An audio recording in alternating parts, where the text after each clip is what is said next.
Tak sembarangan gertak akan cabut izin usaha perusahaan tambang yang tak patuhi domestic market obligation. Ancaman itu benar-benar dilakukan Presiden Joko Widodo. Sang kepala negara mencabut 2078 izin usaha pertambangan mineral dan batu bara. Jokowi menyatakan perusahaan pertambangan yang dicabut izinnya karena tidak pernah sampaikan rencana kerja. Jokowi mengatakan pemerintah terus memperbaiki tata kelola sumber daya alam agar pemerataan, transparan, dan adil untuk mengoreksi ketimpangan, ketidakadilan, dan kerusakan alam. Sebelumnya Jokowi mengancam untuk mencabut tak hanya izin ekspor, namun juga izin usaha pertambangan bagi perusahaan batubara yang tidak menjalankan pemenuhan kewajiban pasokan batubara di dalam negeri. Jokowi menegaskan perusahaan tambang wajib memenuhi aturan DMO, khususnya untuk pembangkit listrik di PLN.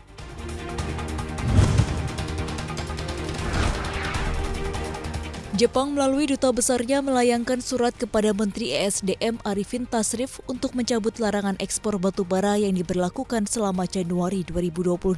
Jepang meminta batubara berkalori tinggi tetap bisa dikirim ke negeri matahari terbit. Duta Besar Jepang untuk Indonesia, Kanasugi Kenji, mengatakan sejak larangan tersebut diberlakukan, beberapa kapal kargo yang telah memuat batubara tidak bisa berangkat. Padahal industri di Jepang secara reguler mengimpor batubara untuk memenuhi kebutuhan pembangkit listrik dan manufaktur. Kenji menambahkan larangan ekspor batubara ini membawa dampak yang serius terhadap aktivitas perekonomian dan kehidupan sehari-hari masyarakat di Jepang. Ditambah saat ini kebutuhan energi semakin tinggi karena memasuki musim dingin. Oleh karena itu, Kenji meminta kepada pemerintah untuk memberikan izin terhadap kapal-kapal tersebut untuk berangkat secepatnya. Pihaknya akan mengapresiasi apabila permintaannya dijadikan pertimbangan dalam menentukan keputusan ke depannya.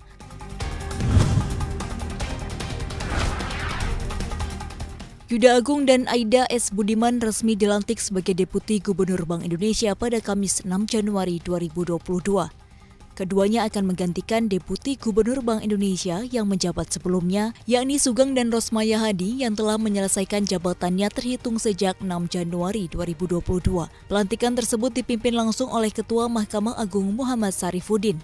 Sebagai informasi, Yuda Agung mengawali karir di Bank Indonesia pada tahun 1991. Sebelum menjabat sebagai Deputi Gubernur BI, Yuda pernah menjabat beberapa posisi strategis dan yang terakhir menjadi Kepala Departemen Kebijakan Makroprudensial sejak tahun 2019. Sedangkan Aida S. Budiman juga mengawali karir di Bank Indonesia pada tahun 1991. Sebelum diangkat sebagai Deputi Gubernur BI, ia menjabat sebagai Kepala Departemen Kebijakan Ekonomi dan Moneter sejak 2018.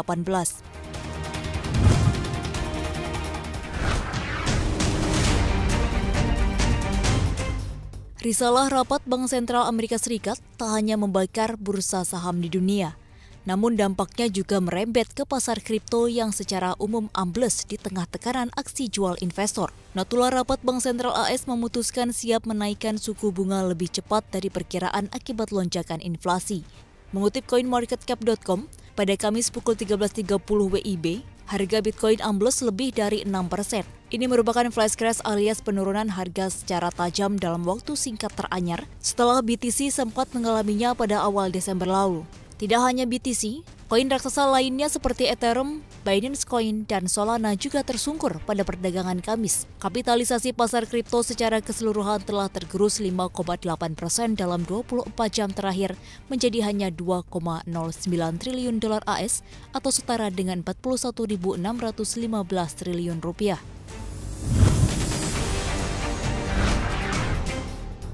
Credit Suisse Group sedang mengejar Pangeran Arab Saudi di pengadilan. Bank asal Swiss tersebut menuding sang pangeran gagal membayar utang beserta bunga di bank senilai 8 juta dolar AS atau sekitar 1,2 triliun rupiah.